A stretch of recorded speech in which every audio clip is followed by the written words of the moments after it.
मैं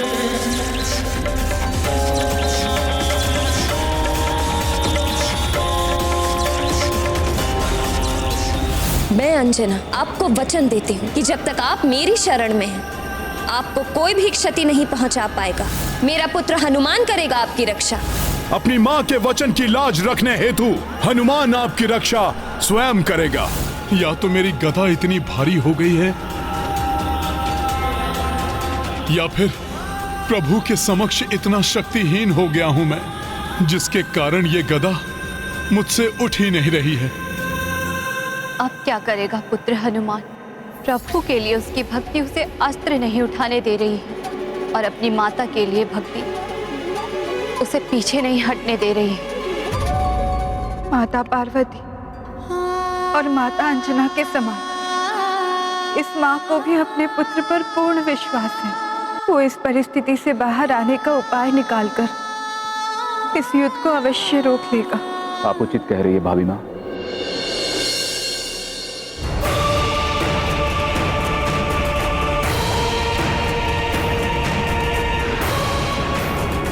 आज तक प्रभु श्री राम की महिमा से, उनके नाम के उच्चारण से मेरी सभी दुविधाएं दूर हुई हैं, और मुझे विश्वास है ये भी होगी। काशीराज जी, आपको स्मरण है मैंने प्रभु श्री राम के नाम की महिमा के बारे में आपसे क्या कहा था? प्रभु के मात्र नाम से ही मेरी समस्त दुविधाएं मिट जाती हैं। ये दुविधा भी श्री राम के नाम से ही समाप्त हो जाएगी।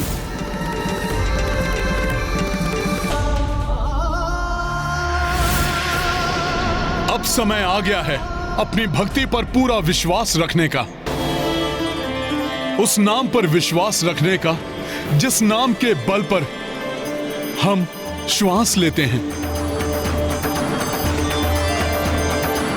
जो यदि उस नाम का जाप करते करते रुक भी गई तो कोई खेद नहीं।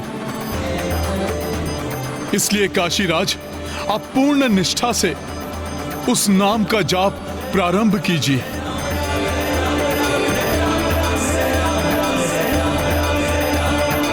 राम राम राम राम राम राम राम।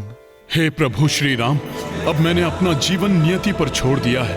अब यदि मेरे प्राण भी छूटेंगे तो आपका नाम जपते हुए ही छूटेंगे। जय श्री राम।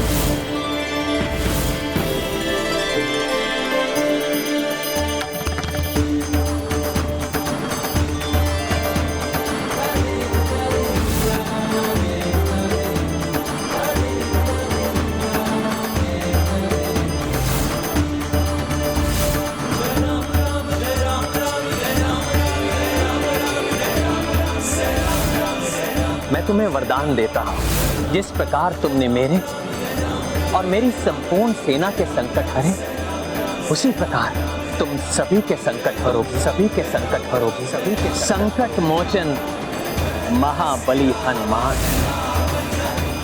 हनुमान, मैं तुम्हें अपनी रक्षा करने का एक अवसर और देता हूं। दे दो काशीराज को मुझे। प्रभु, यदि मैंने ऐसा किया तो आपसे सीखी मर्यादा तो खंडित होगी। जिस प्रकार आपने अपने पिता के वचन को निभाने के लिए 14 वर्ष का वनवास स्वीकार कर लिया था, उसी प्रकार अपनी माता को दिए हुए वचन को निभाने के लिए आपके हाथों मृत्यु स्वीकार करने के लिए मैं प्रस्तुत हूं। एक बार पुनः सोच लो हनुमान, क्यों अपने प्राणों को खोने का हठ कर रहे हो? प्रभु, मेरा तो जीवन ही आपको समर्पित है। जीते जी आपकी सेवा करूंगा और मृत्यु के पश्चात भी आप में ही समाहित होऊंगा।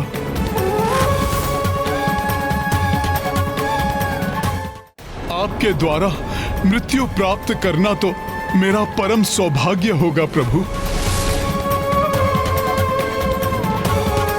इसलिए आप बिना किसी दुविधा के मुझ पर बाण चलाइए प्रभु। तो फिर मेरा क्या होगा हनुमान? कौन मेरी सेवा करेगा? कौन मेरे संकट हरेगा? कौन मुझे समय समय पर उचित सुझाव देगा? प्रभु, इस प्रकार दुखी मत होइए। आप तो मेरे प्राण हर कर मुझे इस संसार का सबसे बड़ा सुख देने जा रहे हैं।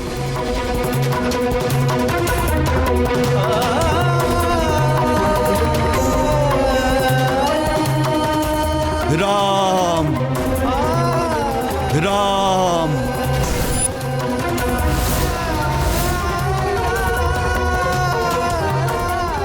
मैं यहाँ विलाप प्रलाप देखने सुनने नहीं आया। आप अपना वचन पूरा करते हैं राजा राम, या मैं तोड़ दूं अपना प्राण।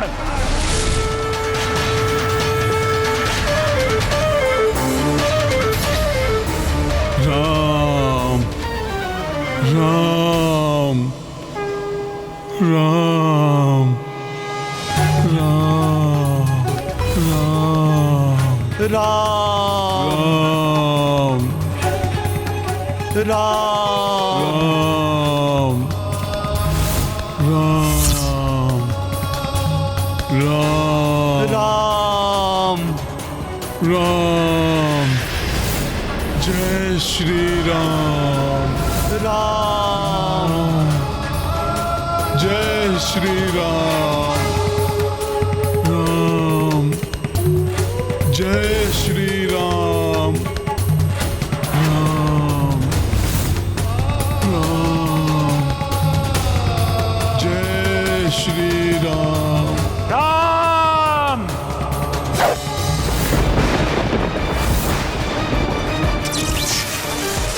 राम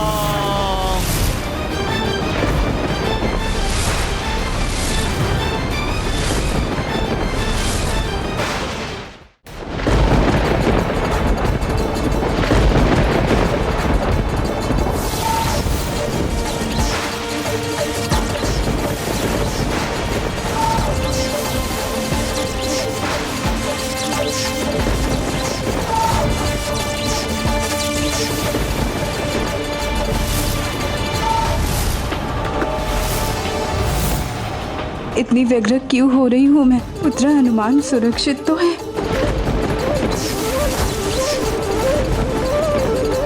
कैसा दुर्भाग्य है, मेरा अचूक बाण आज हनुमान पर ही लक्षित है।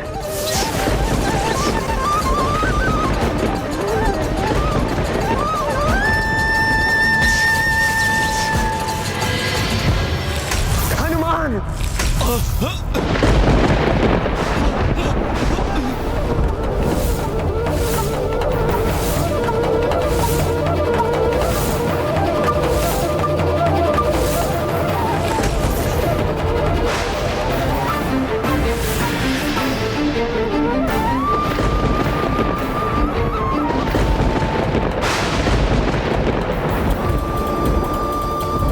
आपके समर्थ और सशक्त हाथों में रघुकुल रीत की मर्यादा सुरक्षित है और सुरक्षित रहेगी श्री राम।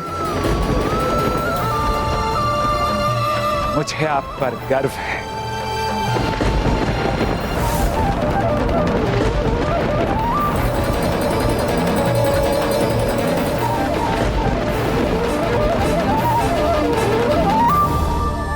मुझे ऐसा क्यों प्रतीत हो रहा जैसे कुछ अनर्थ घटित हुआ हो? नहीं नहीं, मेरे स्वामी और मेरे पुत्र हनुमान को कुछ नहीं हो सकता। हे माता, उनकी रक्षा कीजिए। ये मैंने क्या कर दिया? अपने ही प्रिय भक्त हनुमान पर घातक बाण से प्रहार कर दिया। हनुमान, मैं विवश था, अपनी मर्यादा से बंधा था। तुम्हारे प्राण हरने के लिए मुझे क्षमा करना हनुमान। आश्रम की मर्यादाओं को लांघने और मेरी तपस्या भंग करने का यही उचित दंड था काशीराज। तुम्हारे कारण ही आज तुम्हारा और हनुमान का अंत हुआ।